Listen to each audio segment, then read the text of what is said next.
I'm going to tell you a story about a dangerous undersea adventure, a mission for buried treasure with sharks and tidal waves. Ultimately, this is a story about friendship and humanity. The heroes of this story are an unsuspecting group of impulsive, insecure, and slightly awkward 4th and 5th grade boys I met about a year ago when I started a dance movement therapy group for children with social needs, really for kids who have trouble getting along with others. These boys struggled to build relationships. They came from histories of abuse and neglect and traumatic loss, all of which impacted the way that they trust others and value themselves. Despite initial resistance, they agreed to come to the movement studio once a week where they sat in a circle and they shared stories and feelings and ideas. And that's where it began. One of the boys shared that he feels less than human sometimes, and the others agreed with this sense of worthlessness. Little did they know that one day they would refer to themselves as heroes. Now, their heroism, like their friendship, was a process that evolved over time, because in the beginning, they were not friends. They interrupted each other, they disagreed and argued and mocked one another. They broke most social rules, and they sabotaged cooperative interactions because doing so protected them from potentially vulnerable relationships. It took them a while to learn that they had a lot in common. Anger was the first similarity that they recognized. It vibrated around the circle like lightning, and it elicited spontaneous movement, clapping, punching, stomping, kicking, spinning. I supported and encouraged these movements, and the boys elaborated upon them each week.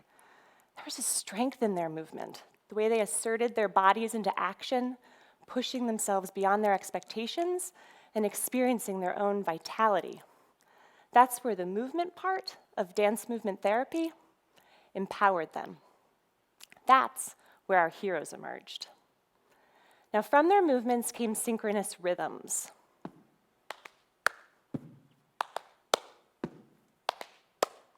That created a sense of unity. They began to share more creative ideas and fantasies openly with one another as trust developed between them. Themes of violent weather patterns and storms emerged, hurricanes and tornadoes and tidal waves.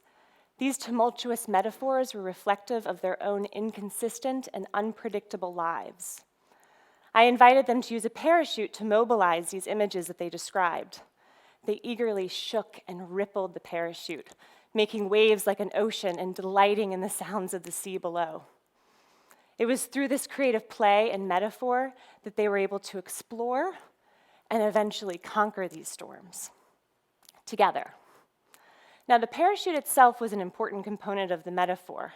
It provided a container for the boys' emotions, their anger and fear and doubt, while also connecting them together, both visually and physically. And it became a protective layer of safety above the violent ocean below. It was their noble vessel that they held too tightly for support. And it was aboard this ship that they discussed the potential dangers beneath the surface, the sharks and piranhas and stingrays, vulnerability. And they fantasized about buried treasure, a metaphor for true possibility and hope. Slowly, the boys volunteered to dive into the stormy sea beneath the parachute, using fins and scuba gear, spotting colorful sea life, fighting dangerous sea creatures, gasping for air at the surface, and upon recognizing the supportive cheers of their shipmates, submerging themselves again into the depths of the unknown waters.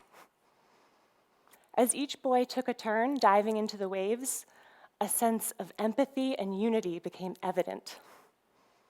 They were on this mission together.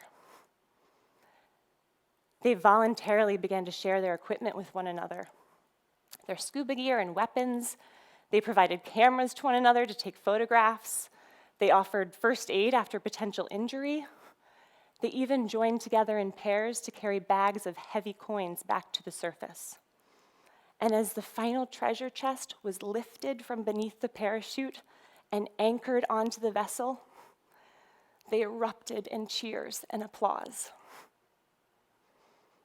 As their mission came to an end, they sat atop the parachute and surveyed their riches, proudly displaying their treasure to one another in a grand display of jewels and diamonds, crowns, stacks of money, armfuls of their accomplishments, their empowerment, and their unified humanity.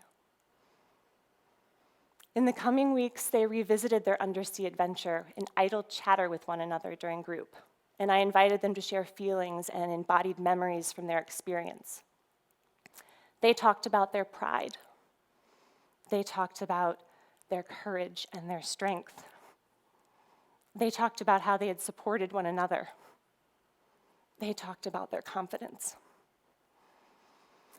One of the boys said that the experience made him feel just really alive. His group member, his shipmate, his friend responded, "Yeah, that's how heroes feel." And that's what they had become.